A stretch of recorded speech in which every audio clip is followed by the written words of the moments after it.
Hey everyone, have you ever wondered why the United States uses the Electoral College system to elect its president? With the upcoming presidential election, I thought I would ask AI to create an interactive course that would help me understand the Electoral College. As a Canadian who gets a lot of news from the U.S. And has followed along pretty closely. Uh, I really don't have a good understanding of how this works, and thought, okay, well maybe I'll ask AI to create a course, and I'll play through it, and we'll learn a little bit about the Electoral College together. So let's dive right in. Okay, so what I'm going to do is I'm going to this website called quickify.ai, where anyone, if you want, you can sign up for free to create an account and create a course just like I am. So what happens is when you create an account and you log in, the first thing it's going to ask you to do is create a course with AI. And you can see that I've got a few different options here on generating or importing a file or pasting in text or adding a video. So you can create an interactive course off a few different file formats or types, whatever you want to use. But today we're going to go generate. So what I'm going to do is I'm going to describe what I'm trying to create, and I think what I'm going to say here is the role of the Electoral College in uh, a U.S. presidential oops, election, and I'm going to hit generate course. Now, as it's generating, you can see here. I actually tried to create one of these earlier, and I screwed up. So I had too much background audio in the interactive module. There's sort of an ambient sound that's playing in the background, and it got a little bit muddled, so you can really hear what I was saying. But the course did a pretty good job at helping me kind of understand about the Electoral College.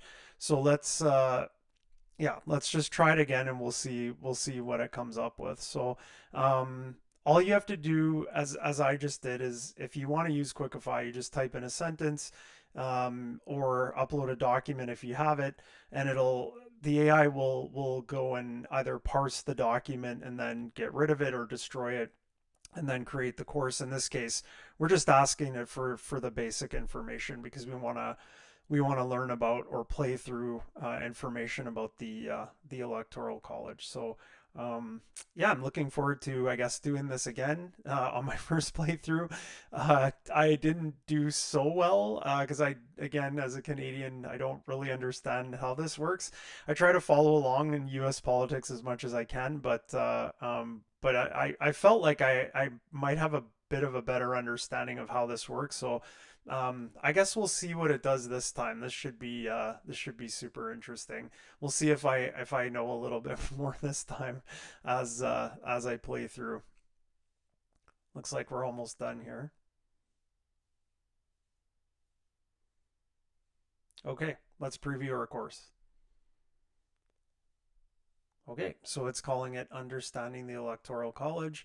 Interestingly enough, I think that's what it did last time, right? That's a great summary. So little badge or badgification or gamification item there. Badgification, that's funny. Okay, so here's the course that it's created instantly. It's exploring the role of the Electoral College in the U.S. presidential elections, its historical roots, advantages, disadvantages, and implication for modern democracy.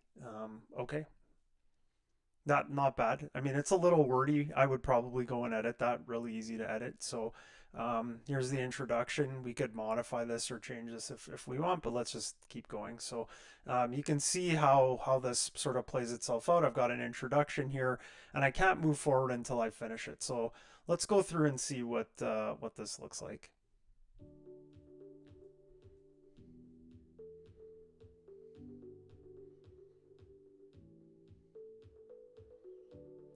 So it's a unique system by the US Constitution for electing the president and vice president, balances representation, giving voice to both populous and less populous states.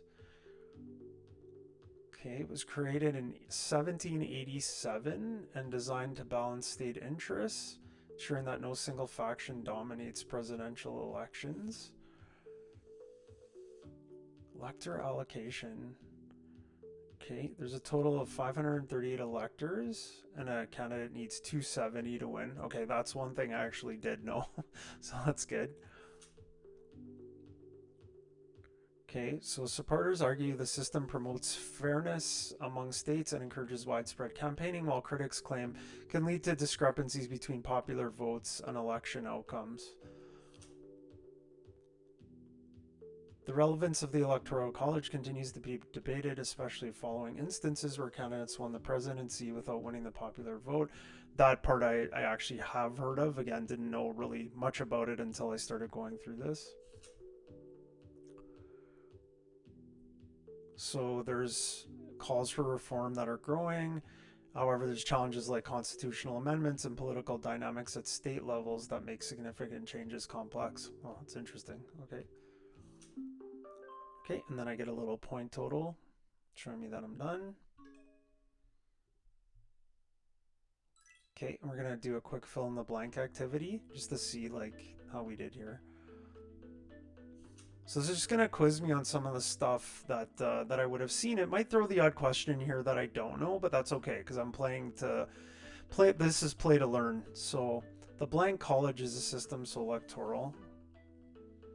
It's pretty crazy, like how quickly it creates these, these questions, like the correct and incorrect answer. So each state has a number of electors equal to its total number of, uh, is it delegates? Oh no, wrong.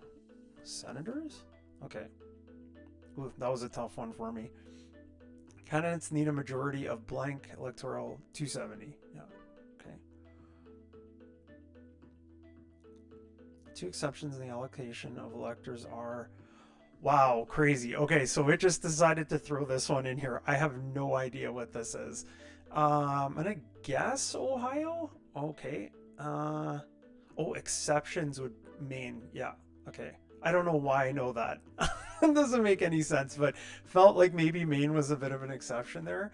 Critics argue the system can create a disconnect between the popular vote and the electoral vote.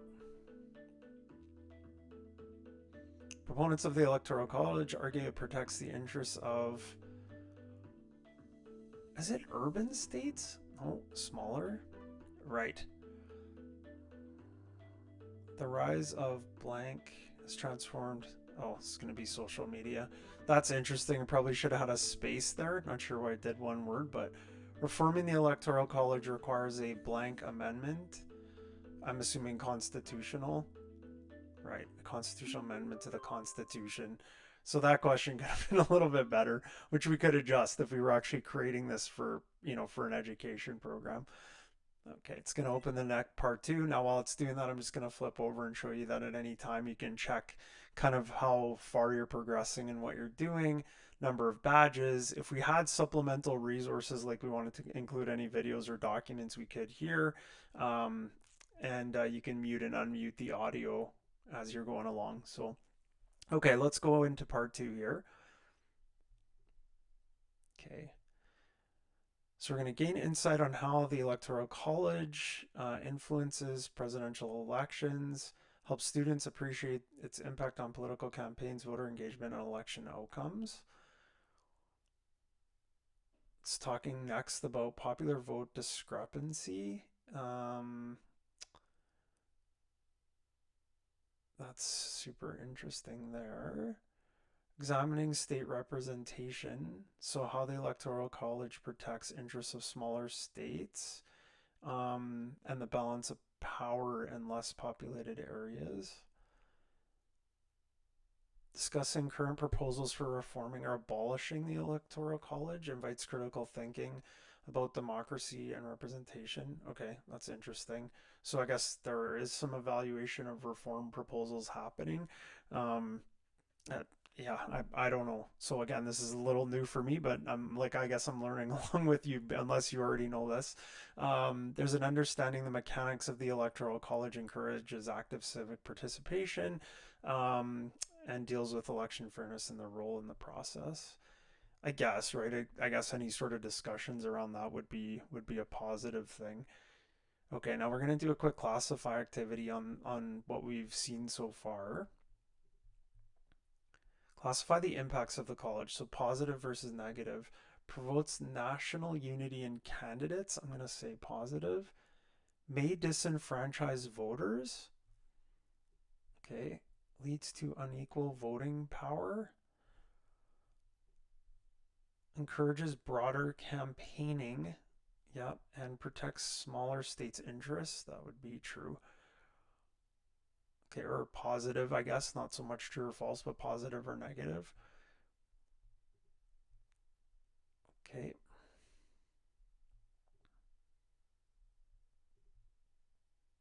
Electoral College was established by the U.S. Constitution to elect the president. That's true, because that was in our original overview.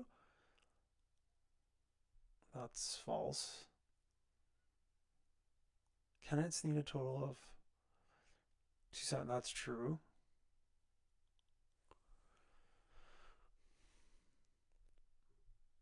Oh, false. Maine and Nebraska. Oh, I thought I must have misread that. Okay, I should be reading these a little bit closely or closer. Critics of the Electoral College argue it can lead to a situation where the popular vote winner does not win the election. That's true.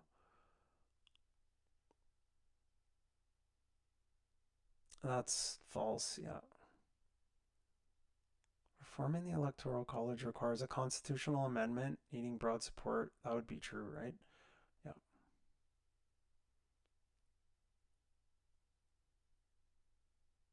That would be false because it doesn't favor populous regions, it favors smaller states. Okay. All right, let's look at part 3 here.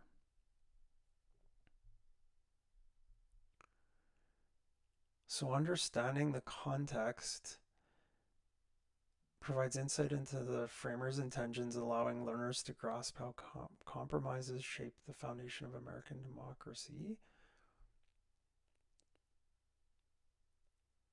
It's interesting. It keeps sort of diving into student-based information here. Um, Examining the debate surrounding the fairness of the Electoral College fosters critical thinking. So it's brought up critical thinking about how that works. Again, I think I don't see why that's a bad thing, but I mean, again, I don't know. Um, Recognizing how the Electoral College can affect voter engagement, right? Um, Affects dynamics. Okay, and what is its contemporary relevance in relation to future reform efforts? Okay, this next activity is always one of my favorites, so it's matching. Okay, we're going to drag and drop to match the word to the definition. So, um, campaign strategies.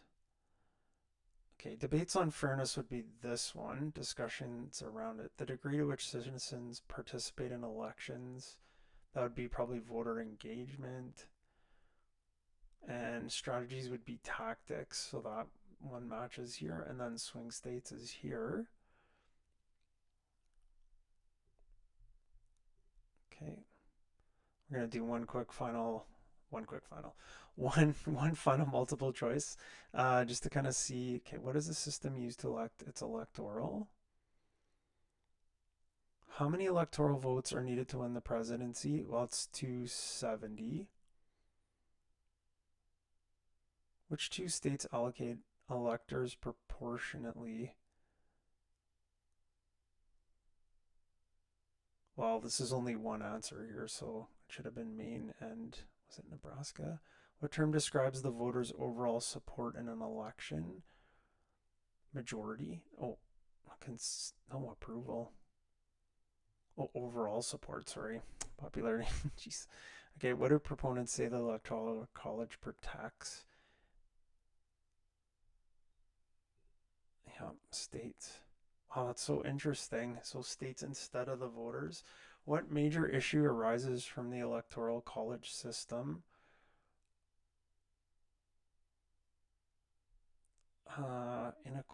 No, discrepancy. Interesting. What is a significant concern in modern elections?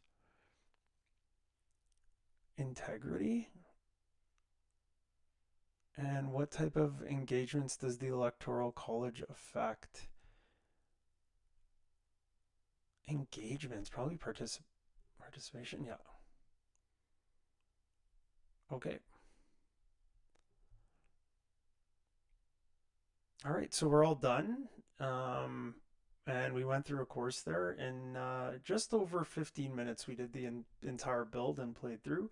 Um, so yeah, if I just look at this through, I think I did fairly well.